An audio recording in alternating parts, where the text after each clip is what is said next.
देखो हाल ही में आपके आरएसआईटी की एग्जाम होने वाली है, जिसमें आपके क्वेश्चन आएंगे। जो क्वेश्चन आएंगे वो कुछ इंटरनेट से संबंधित क्वेश्चन भी होंगे। तो इंटरनेट से संबंधित जो क्वेश्चन है वो आपको किस प्रकार से करने हैं, जैसे कि आप स्क्रीन पे देख पा रहे हैं कि यहाँ पर जो अपना पहला है क्वेश्चन है वो इंटरनेट को किस नाम से जाना जाता है। तो इंटरनेट को हम किस नाम से जानते हैं? नेटवर्क का नेटवर्क। तो ये हो जाएगा। अब इसकी व्याख्या में बताया गया है कि क्या होता है, इंटरनेट किसे कहते हैं। इंटरनेट होता है वो क्या होता है, हजारों लाखों छोटे बड़े नेटवर्क को आपस में जोड़ता है और एक नेटवर्क का निर्माण करता है, जिसे हम क्या कहते हैं, इंटरनेट कहते हैं। ठीक है। इसी प्रकार इंटरनेट का आविष्कार कब हुआ, कहाँ हुआ, कैसे हुआ, इसके बारे में सबसे पहले जो आविष्कार हुआ था वो 1969 यानी 1969 में हुआ था। और इसको जो बनाने वाली जो कंपनी थी, प्रारंभ जो इसका प्रारंभ हुआ था वो अर्पानेट कंपनी द्वारा किया गया था। ये एक अमेरिका की कंपनी है जिसे अमेरिका में विकसित किया गया था, यानी बनाया गया था। इसका जो उद्देश्य था वो क्या था कि जो अमेरिका की जो सेना थी उस सेना के अंदर इसका जो सैन्य बल है उसको बढ़ाने के लिए इसका यूज किया गया था। तो सेना को कैसे, जो सबसे पहले इंटरनेट यूज हुआ था वो अमेरिका की सेना के लिए यूज हुआ था। तो इसमें क्या होता है कि आप जैसे सैन्य शक्ति को बढ़ाने के लिए इसमें इंटरनेट का यूज हुआ, लेकिन आज देख रहे हैं इंटरनेट का यूज है वो सभी क्षेत्र में हो रहा है। एजुकेशन में भी हो रहा है, मनोरंजन में भी हो रहा है, और आप देखो तो यहाँ तक कि ऑनलाइन जो लेन देन है यानी बैंकिंग संबंधित उनमें भी इंटरनेट का यूज हो रहा है। तीसरा क्वेश्चन अपना है कि ARPANET किस देश में विकसित किया गया था। तो अभी तो ऊपर ही बात आ चुकी कि अमेरिका में हुआ था, तो यहाँ पे भी आप इसका उत्तर रहेंगे वो अमेरिका लेंगे। व्याख्या क्या होती है, इसे अमेरिका के रक्षा विभाग, जो अभी बात करें हम सेना सुरक्षा की बात कर रहे थे, वो रक्षा विभाग होती है, और रक्षा यानी सेना की सुरक्षा के लिए इसे विकसित किया गया था। इंटरनेट का पिता वो किसे कहा जाता है, इंटरनेट का पिता है वो किसको कहा जाता है, विंटन सर्फ को कहा जाता है। यानी कंप्यूटर का जन्मदाता है वो विंटन सर्फ है। तो विंटन सर्फ को क्या कहा जाता है, कंप्यूटर यानी इंटरनेट का जन्मदाता पिता कहा जाता है, जनक कहा जाता है। जैसा कि आप जानते हैं कि WWW का पूरा नाम वर्ल्ड वाइड वेब क्या होता है, वर्ल्ड वाइड वेब। तो यहाँ पर वर्ल्ड वाइड वेब WWW का पूरा नाम, ये क्वेश्चन भी आपके काफी बार आ चुका है RSAT में भी, और कंपटीशन एग्जाम में भी इसके बारे में पूछा जाता है, तो आप ध्यान रखेंगे। वर्ल्ड वाइड वेब क्या होती है, यह वेब पेजों और वेबसाइटों का संग्रह होता है, यानी इनका ग्रुप होता है। इसमें बहुत से तो क्या होते हैं, वेब पेज होते हैं, और बहुत सी इसके अंदर क्या होती है, साइट होती है, जो मिलकर एक क्या बनाती है, वर्ल्ड वाइड वेब का निर्माण करते हैं।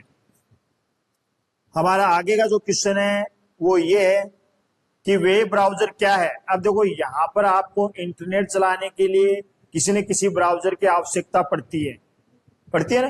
अब जैसे मोबाइल के अंदर चलाए तो क्रोम का भी यूज करते हैं, इंटरनेट में अपने यहाँ PC में चलाते हैं या लैपटॉप में चलाते हैं तो क्रोम ब्राउजर का यूज करते हैं। तो ब्राउजर क्या होता है, वेबसाइट को खोलने वाला एक सॉफ्टवेयर होता है।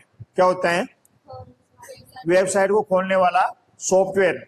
जैसे व्याख्या के अंदर इसको बताया गया है कि सबसे जो ज्यादा इस्तेमाल होने वाला वो तो है क्रोम, फिर मोजिला फायरफॉक्स, एज को विंडो 10 और 11 का बाय डिफॉल्ट ब्राउजर भी कहा गया भी। ये क्वेश्चन भी आता है कि विंडो 10 और 11 का बाय डिफॉल्ट ब्राउजर कौन सा है, तो आप क्या बताएंगे, एज है।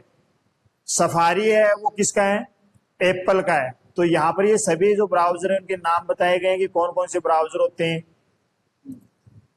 सबसे पहला वेब ब्राउजर कौन सा था, मोसिक।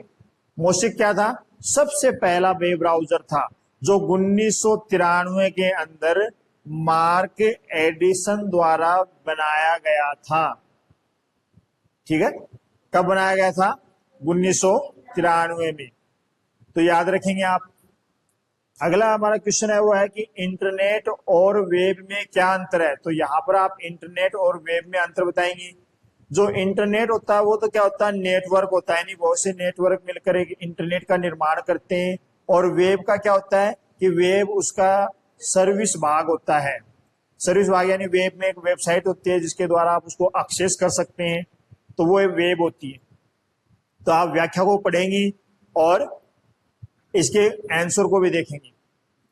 अगला है इसमें गूगल क्रोम किसका उदाहरण है भाई, अभी देखो ऊपर चर्चा हुई थी, उसमें सिर्फ क्रोम लिखा हुआ था, वेब ब्राउजर है वो। वेब ब्राउजर का उदाहरण कौन सा? Google Chrome. गूगल क्रोम क्या होगा? वेब ब्राउजर होगा। इसको किसी भी तरह से पूछ सकते हैं। अगर पूछे कि गूगल क्रोम क्या है तो आप बताएंगे ब्राउजर है। अगर पूछे इसमें से ब्राउजर कौन सा, तब आप गूगल क्रोम बता देंगे। ठीक है ना? इसको आगे पीछे घुमाकर कैसे भी पूछ सकते हैं, तो आप ध्यान रखेंगे। इसमें यह सबसे लोकप्रिय ब्राउजर है, क्योंकि आज जब सबसे ज्यादा जो इस्तेमाल हो रहा है वो ब्राउजर है गूगल क्रोम। हमारा नेक्स्ट क्वेश्चन है कि ईमेल का पूरा नाम क्या है। यहाँ पर ये क्वेश्चन भी काफी बार RSCIT के एग्जाम में पूछा जा चुका है, कंपटीशन एग्जाम में। तो यहाँ ई से क्या मतलब होता है? Electronic mail. यह देखो व्याख्या में क्या बताया गया है, यह इंटरनेट के जरिए संदेश भेजने की एक सुविधा है। यानी ईमेल के द्वारा किसी को भी हम संदेश भेज सकते हैं, PDF फाइल भेज सकते हैं, डॉक्यूमेंट भेज सकते हैं, अपनी इमेज, डॉक्यूमेंट, फाइल, वीडियो जो भी भेजना चाहे वो भेज सकते हैं। अब जो नेक्स्ट अपने सवाल होंगे वो कुछ इंटरनेट से प्रोटोकॉल से संबंधित होंगे। जो प्रोटोकॉल का टॉपिक हमने पढ़ा था, अब उससे संबंधित रिलेटेड जो क्वेश्चन बनते हैं वो क्या बनते हैं। इसमें पहला एक क्वेश्चन है वो आता है FTTP का पूरा नाम। यहाँ फुल फॉर्म आपको बतानी है किसकी? FTTP की। तो इसका जो फुल फॉर्म होता है वो क्या होता है? Hyper text transfer protocol. तो ये आप याद रखेंगी। यह वेब पेज ट्रांसफर करने का एक प्रोटोकॉल, यानी वेब पेज को ट्रांसफर करने का क्या है? प्रोटोकॉल है। यहाँ जो HTTPS आता है, तो यहाँ पर जो S लिखा हुआ है, S का क्या तात्पर्य, यानी S का क्या अर्थ है? जैसा कि आप स्क्रीन पे देख पा रहे हैं, S का मतलब क्या होता है? सिक्योर होता है, यानी सुरक्षित। जिस वेबसाइट के आगे आपको ये HTTPS दिखाई दे तो वो साइट पूर्ण तरह से क्या है? सुरक्षित है, विश्वसनीय। आप उस वेबसाइट पे विश्वास कर सकते हैं। तो वो पूरी तरह से क्या है? वेरीफाई है, सुरक्षित है। तो यहाँ पर देखो ये HTTPS क्या होती है? एकदम सुरक्षित होती है, कनेक्शन होता है जिसके द्वारा आप इसको कर सकते हैं। FTP, अगला क्वेश्चन अपना है FTP का पूरा नाम। तो FTP का पूरा नाम, F से तो क्या बनेगा आपका? फाइल, T से क्या बनेगा? ट्रांसफर, और P से क्या बन जाएगा? प्रोटोकॉल। तो यहां पर आप देखें FTP का पूरा नाम होता है फाइल ट्रांसफर प्रोटोकॉल। इसकी व्याख्या देखेंगे तो क्या दे रखा है? इंटरनेट पर फाइल भेजने, डाउनलोड करने के लिए इस प्रोटोकॉल का यूज किया जाता है। हमारा अगला क्वेश्चन है SMTP का पूरा नाम आपको बताना है। इसमें क्या होगा? Simple mail transfer protocol. व्याख्या में क्या बताया गया है? ईमेल भेजने के लिए उपयोग किया जाता है। ठीक है ना? तो ये किसके लिए यूज होता है? ईमेल भेजने के लिए कौन सा प्रोटोकॉल यूज होता है? SMTP। नेक्स्ट हमारा क्वेश्चन है वो है POP3 का प्रयोग किसके लिए किया जाता है? ईमेल प्राप्त करने के लिए। इसकी जो फुल फॉर्म होती है वो होती है post office protocol. Mail download करने के लिए इसका यूज किया जाता है, यानी जो मेल होती है उसको डाउनलोड करने के लिए हम इसका यूज करते हैं। हमारा जो अगला क्वेश्चन है आप देख रहे हैं स्क्रीन पे, जैसे कि IMAP का उपयोग होता है, यानी किसके लिए उपयोग किया जाता है इसका? मेल सर्विस से ईमेल पढ़ने के लिए। जो मेल सर्वर होता है उसे ईमेल पढ़ने के लिए हम किसका यूज करेंगे? IMAP का यूज करेंगे। ठीक है? यह है मेल को सर्वर पर स्टोर रखता है, यानी कि जो भी मेल आपने भेजी है उसको मेल सर्वर के ऊपर क्या रखता है? ये स्टोर रखता है। यहाँ पर आपको DNS की फुल फॉर्म बतानी। DNS का पूरा नाम क्या होता है? तो इसका जो पूरा नाम होता है वो होता है डोमेन नेम सिस्टम। क्या होता है? Domain name system. डोमेन क्या होते हैं? यह डोमेन नाम IP एड्रेस में बदलता है, यानी डोमेन को किस में बदल देता है? IP एड्रेस में बदलने का काम करता है। IP एड्रेस का पूरा नाम क्या होता है? IP का मतलब होता है इंटरनेट प्रोटोकॉल। एड्रेस का एड्रेस रह जाएगा, तो IP एड्रेस का मतलब हो गया इंटरनेट प्रोटोकॉल एड्रेस। समझ आया? ये क्या होते हैं कि नेटवर्क पर डिवाइस की पहचान करने के लिए IP एड्रेस का यूज किया जाता है। यहाँ पर आईपी यानी इंटरनेट प्रोटोकॉल V4 कितने बीट का होता है? अगर यहाँ V4 आ रहा है तब तो आपको 32 बीट याद रखना है, अगर V6 आए तो 128 याद रखना है। ठीक है, तो V4 के लिए तो 32 बीट है और V6 के लिए 128, जो आगे नेक्स्ट क्वेश्चन में आ जाएगा। और तो इसकी व्याख्या होती है, वो क्या होती है, इस प्रकार से इसको मल्टी यानी बराबर किया जाता है। लगभग इसके अंदर जो एड्रेस होते हैं वो कितने होते हैं? 4.3 अरब आईपी एड्रेस इसके अंदर लगभग होते हैं। अब देखो बात कर रहे थे हम IPv6 की, तो IPv6 में कितने बिट हो गए? 128, और 4 में कितने थे अपने? 32 बिट। यह भविष्य के लिए बनाया गया है। लगभग अनंत आईपी एड्रेस संभव है, इसमें अनंत आईपी एड्रेस है वो संभव है। अब कुछ इंटरनेट सेवाएं हैं जिनका यूज हम करते हैं, तो इसमें अपना क्वेश्चन है वो है गूगल ड्राइव। गूगल ड्राइव का आपने नाम सुना होगा। जैसे कोई भी इमेज, फोटो, वीडियो है वो गूगल ड्राइव के ऊपर सेव हो जाता है, उसको हम बोलते हैं क्लाउड स्टोरेज। क्या बोलते हैं? Cloud storage. तो गूगल ड्राइव के ऊपर आपने जितने भी कॉन्टेक्ट है, इमेज है, वीडियो है, उनको हम स्टोर करके रख सकते हैं। ये इसका उदाहरण होता है किसका? क्लाउड स्टोरेज का। इसमें फाइल ऑनलाइन स्टोर और शेयर की जा सकती है, यानी इसको फाइल को हम इसमें स्टोर भी कर सकते हैं और ऑनलाइन किसी को भेज भी सकते हैं, शेयर भी कर सकते हैं। अगला हमारा क्वेश्चन है यूट्यूब किसकी सर्विस है? देखो आज तक आपने यूट्यूब खूब देखा, यूट्यूब का आप यूज भी करते हैं, लेकिन ये सर्विस किसकी है? गूगल की। याद रखना, गूगल की सर्विस है यूट्यूब। यूट्यूब का यूज हम किस लिए करते हैं? ये वीडियो शेयरिंग का प्लेटफॉर्म है, यानी वीडियो को आप देख भी सकते हैं, अपनी खुद की वीडियो इस पे अपलोड भी कर सकते हैं, अपना खुद का इसके अंदर आप एड यानी एडवर्टाइजमेंट प्रचार भी कर सकते हैं। अगला क्वेश्चन अपना, व्हाट्सएप किस प्रकार की सेवा है? ये इंस्टेंट मैसेज की मैसेजिंग यानी कि जो तुरंत मैसेज करने का जो होता है उसके लिए किसका यूज किया जाता है? हाँ, व्हाट्सएप का यूज किया जाता है। इसमें इंटरनेट पर चैटिंग और कॉलिंग की सुविधा है, यानी कि व्हाट्सएप के अंदर हम क्या कर सकते हैं? चैटिंग भी कर सकते हैं और वीडियो कॉलिंग, ऑडियो कॉलिंग जो भी करना चाहो वो कॉलिंग भी आप कर सकते हैं। फेसबुक है वो किसका उदाहरण है? फेसबुक है वो सोशल नेटवर्किंग वेबसाइट का उदाहरण है। अब देखो फेसबुक है वो सबसे पहले किस लिए यूज किया गया था भाई? फेसबुक है वो सबसे पहले कॉलेज के अंदर यूज किया गया था। कॉलेज के जो छात्र थे उनका जो फ्रेंड सर्किल था उनको खोजने ढूंढने के लिए फेसबुक का यूज हुआ था। ये सोशल नेटवर्किंग वेबसाइट भी होती है। ये प्लेटफॉर्म है किसका? सोशल मीडिया प्लेटफॉर्म भी इसको कहते हैं। हमारा अगला क्वेश्चन है ट्विटर। ट्विटर में अब किस प्रकार का प्लेटफॉर्म है? ट्विटर है वो अपना कौन सा है? यानी ट्विटर है वो सबसे पहले किस लिए जाना जाता है? छोटे संदेश को पोस्ट करने के लिए। अभी देखो इसमें पोस्ट करने के लिए कितने कैरेक्टर होते थे? पहले तो इसके अंदर 140 कैरेक्टर होते थे, लेकिन आजकल इसकी समय सीमा को बढ़ाकर इसमें 280 कैरेक्टर कर दिए गए हैं। कितने कैरेक्टर कर दिए गए हैं?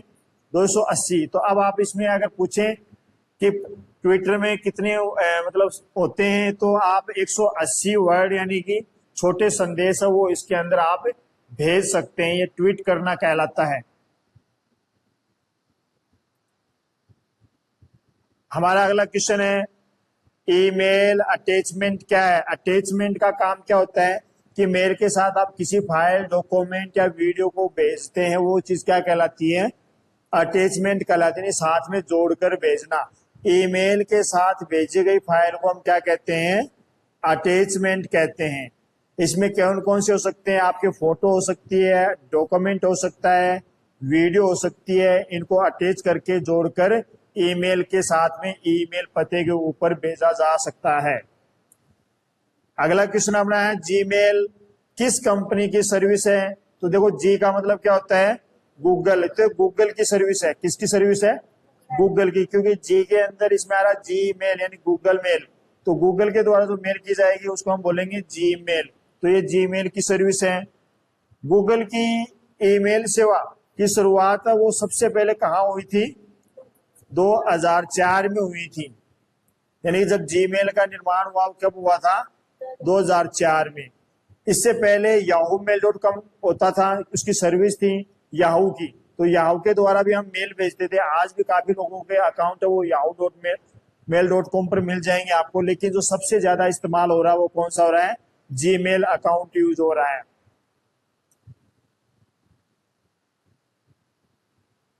अब वो आईपी एड्रेस वो कुछ इस प्रकार का आपको दिखाई देगा, यानी कुछ नंबर में होता है, डॉट में होता है। तो ये जो एड्रेस होता है ये आईपी एड्रेस कहलाता है। क्या कहलाता है? IP address. अगर आईपी एड्रेस का उदाहरण पूछे और ऑप्शन में आपको कुछ इस प्रकार की संख्याएं नजर आए तो आपको क्या बताना? आईपी एड्रेस, उन संख्याओं को सेलेक्ट कर लेना है। अगला अपना है डोमेन नेम का उदाहरण। कौन सा है डोमेन नेम का उदाहरण? है वो देखो, इसमें एक वेबसाइट दिखाई गई है। क्या दिखाई गई है? एक वेबसाइट दिखाई गई है।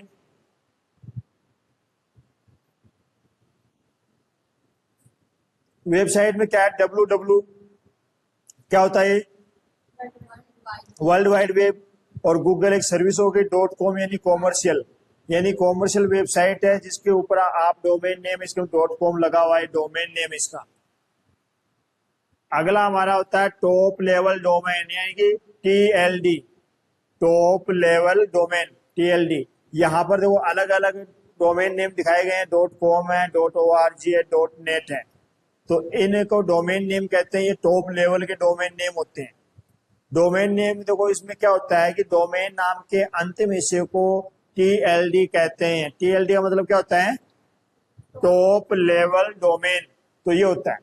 यहाँ पर देखो CCTLD का उदाहरण कौन सा है? तो यहाँ पर देखो .in, यानी कि ये किसकी है? इंडिया की है। .US ये किसकी है? USA की है।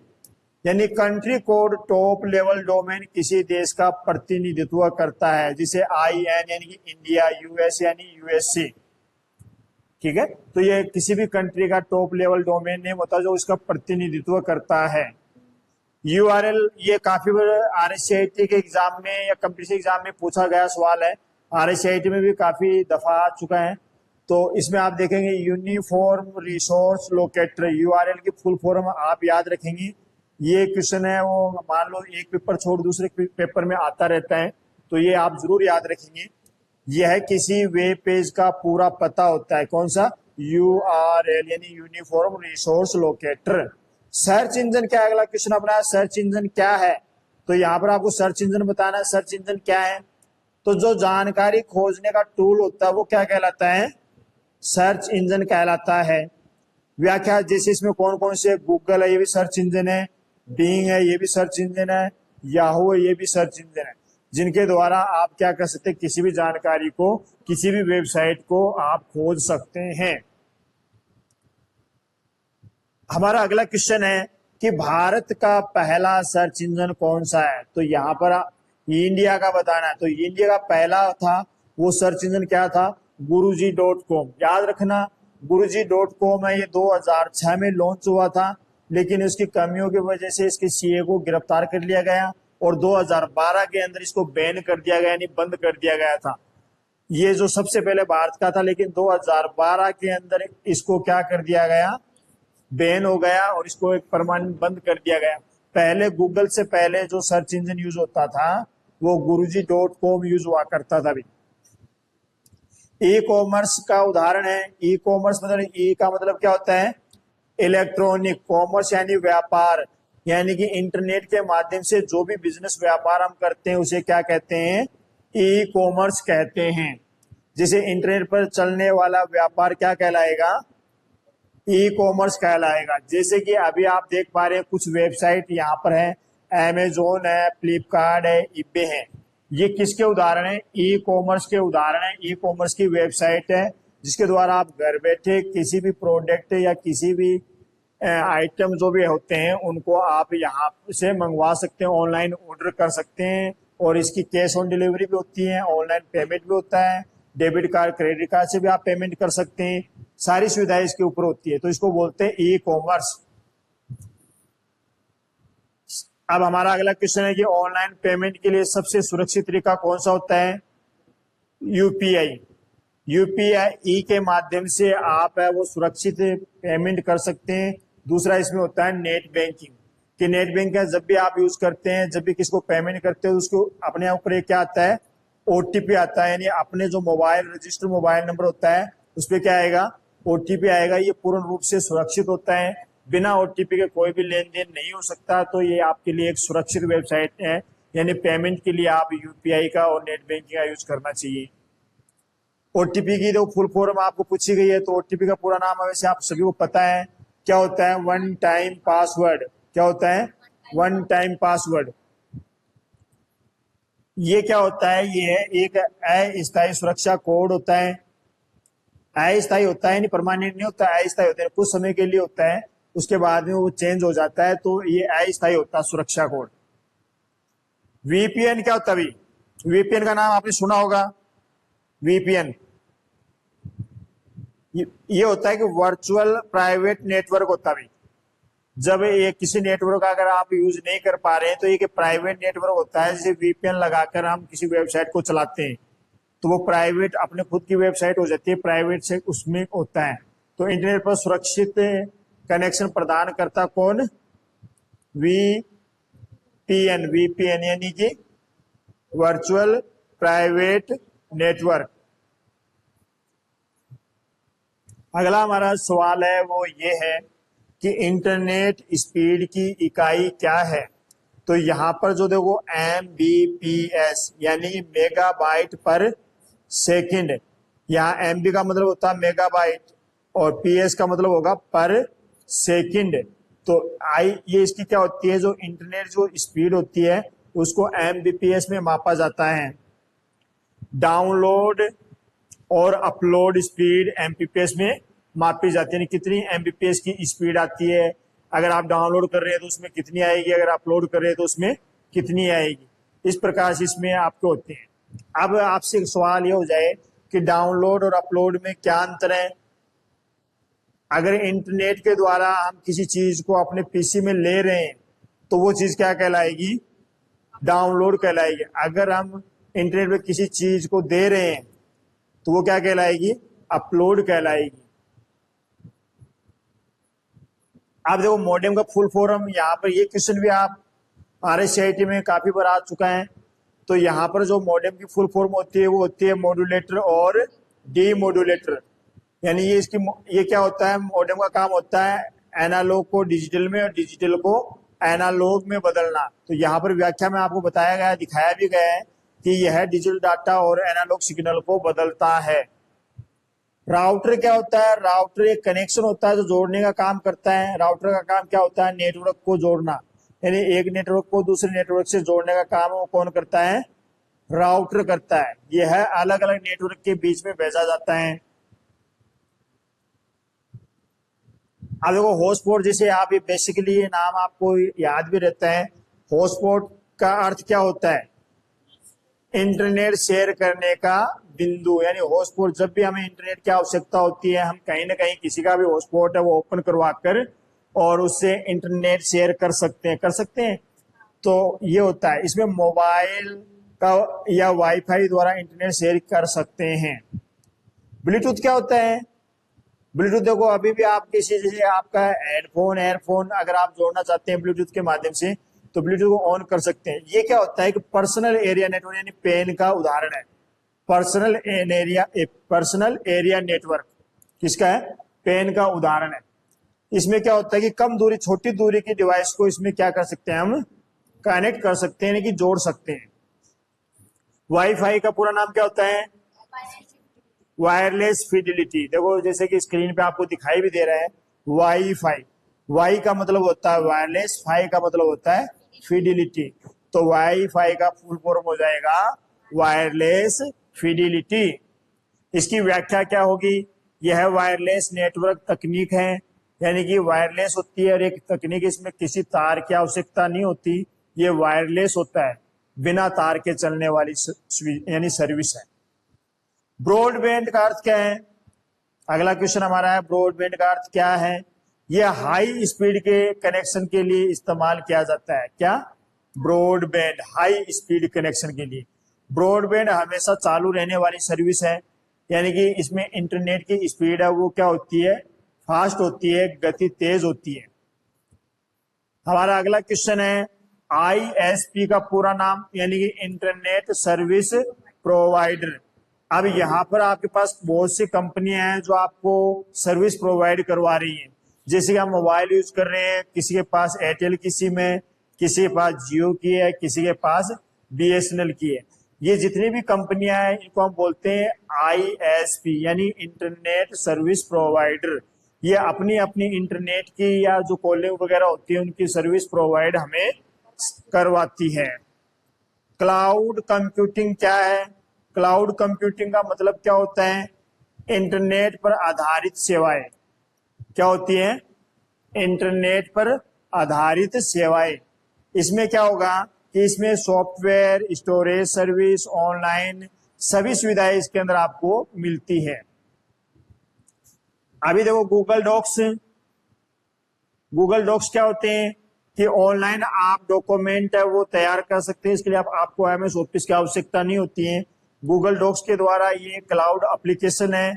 इसके अंदर आप क्या कर सकते हैं? डॉक्यूमेंट बनाकर उसको एडिट किया जा सकता है। यानी डॉक्यूमेंट बनाकर जो वर्ड में हम करते हैं उसी को किस में कर सकते हैं? क्लाउड। किस में कर सकते हैं? क्लाउड एप्लीकेशन यानी कि गूगल डॉक्स।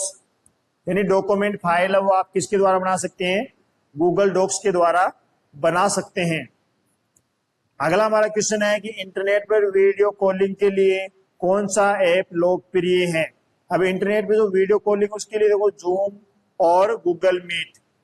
अब आपने देखा होगा ऑनलाइन जो पढ़ाई मीटिंग जो भी हम करते हैं, क्लासेस वगैरह लेते हैं या कोई मीटिंग लेते हैं कंपनी संबंधित, तो उसके लिए हम जूम एप्लीकेशन का यूज करते हैं या जो गूगल मीट का यूज करते हैं।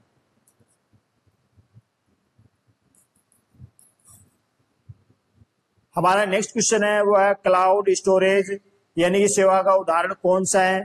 तो यहाँ आपको बताना है कि गूगल ड्राइव है वो क्लाउड स्टोरेज का उदाहरण है।